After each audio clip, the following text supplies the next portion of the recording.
आप सभी को मालूम है कि हमारी राष्ट्रीय समिति के द्वारा एक आंदोलन का नोटिस जारी किया गया था पिछले एक दिन पहले, और इसी के पहले 19 तारीख को हमारी जोनल कमेटी द्वारा भी एक आंदोलन का नोटिस जारी किया गया है।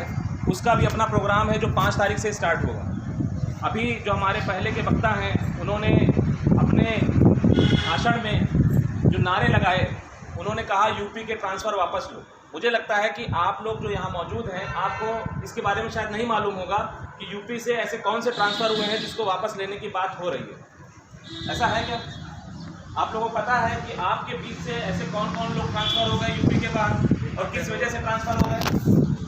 नहीं पता होगा, क्योंकि आप फील्ड में नहीं हैं।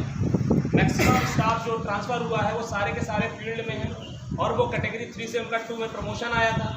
और जो आपकी पॉलिसी है, जो ट्रांसफ़र पॉलिसी 22 तारीख की डेट में आपके सामने आई है, उसके एक दिन पहले तक वो ड्राफ्ट के रूप में थी।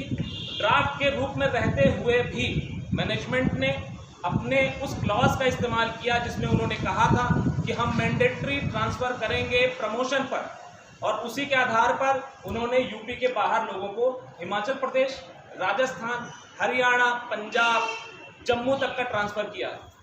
अब आप इससे अंदाज़ा लगाइए कि जब आपका प्रमोशन आएगा, जब अभी वो पॉलिसी लागू नहीं हो पाई थी, अभी वो ड्राफ्ट में थी, उस ड्राफ्ट में रहते हुए भी उसको अमल में लिया गया और उस पर ट्रांसफ़र किया गया, तो वो अब तो आपके सामने आ चुकी है। अब जितने भी आपके सामने प्रमोशन आएंगे, मैंडेटरी रूप में आपको ट्रांसफ़र किया जाएगा, और उससे ऐसा नहीं है कि कोई बचेगा। आपको कोई समझा रहा हो या आप अपने दिमाग से इस बात को समझ रहे हो कि उसमें तो टेन्योर 15 साल का लिखा है, 15 साल तो हम एक जगह पर रह लेंगे, हमें क्या दिक्कत है। कल किसी ने मुझे इस लिंक को भेजा कहीं ग्रुप पर, किसी जो है हमारे बीच के एक आदमी ने, कि हमें क्या दिक्कत है, 15 साल का तो हमें टेन्योर मिल रहा है, उसके बाद हम किसी स्पाउस ग्राउंड पर लगा करके फिर हम वहाँ रुक जाएंगे। 15 साल की आपकी जो टेन्योर का शब्द इस्तेमाल हुआ है कैटेगरी 3 के लिए, और जो हमारे कैटेगरी 2 भाइयों के लिए जो है 10 साल का जो है टेन्योर इस्तेमाल हुआ है, वो पूरे एंटायर सर्विस के लिए है उस स्टेशन पर। उसके बाद आप किसी भी आप सुविधा का इस्तेमाल करके वहाँ रुक नहीं सकते।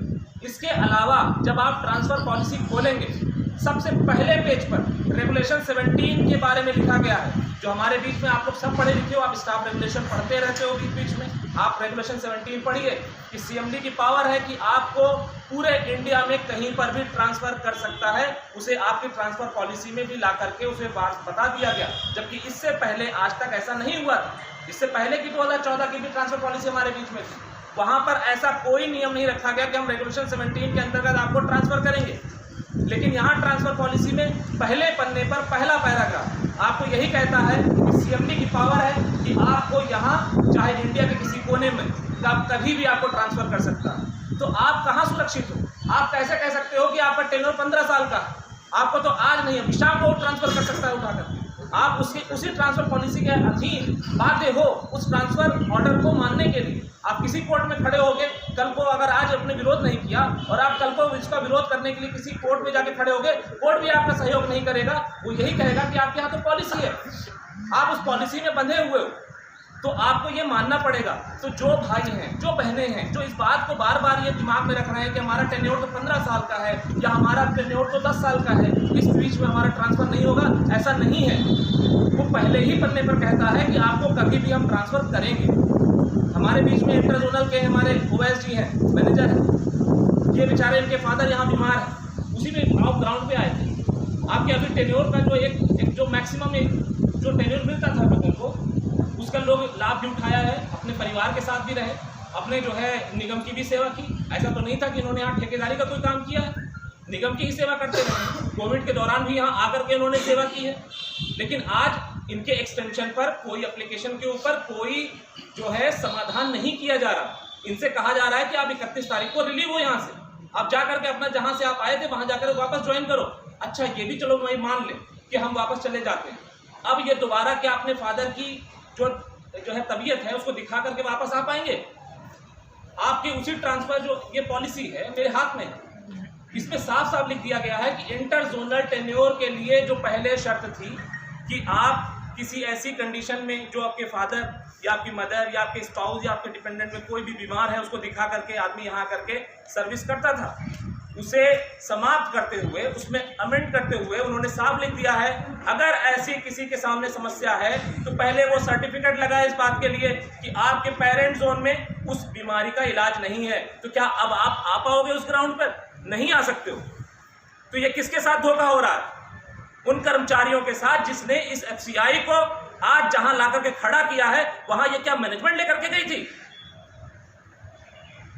ये डिपार्टमेंट हमारा है। 1965 से हमारे जैसे कर्मचारियों ने, हमसे पहले के लोगों ने इतने संघर्ष लड़ते हुए आज डिपार्टमेंट को यहां खड़ा किया था। आप इसका पार्ट हो। कोई 2011 से, कोई 14, कोई जो है 16, कोई जो है अभी 19 या 20 में आया हुआ।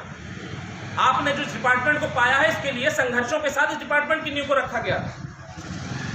लेकिन फिर से बार बार ये कोशिश हो रही है कि किसी तरह से इस डिपार्टमेंट को कमज़ोर किया जाए। इस डिपार्टमेंट को कमज़ोर करने के कई तरीके हैं। उस तरीकों में सबसे बेहतरीन तरीका यही है कि इसके कर्मचारियों को भी कमज़ोर किया जाए, और उसी का ये पार्ट है कि ट्रांसफ़र पॉलिसी। अब आपको एक छोटी सी चीज़ बताऊं, कोविड के दौरान आपका डीए रोका गया, फ्रीज़ किया गया। कितने दिनों से आपका डीए फ्रीज़ है?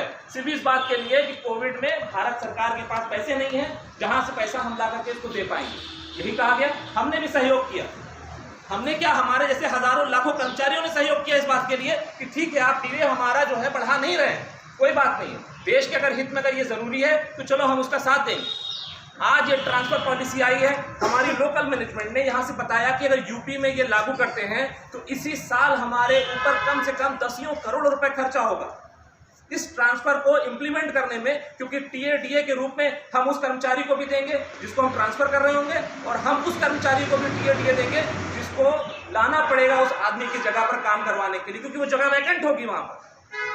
डबल खर्चा होगा। अब ये खर्चा कहाँ से भारत सरकार देगी इसको? कहाँ से एफसीआई पैसे लेकर के आएगा? जो हमारा हक था वो तो तुमने रोक रखा है पिछले 6 महीने से, वो तो तुम रिलीज नहीं कर रहे हो। उसके लिए डीपीई ने लिख करके दे दिया कि ये नियम जो था, डीए का फ्रीज करने का जो नियम था, वो किसी भी कैटेगरी 3 या कैटेगरी 2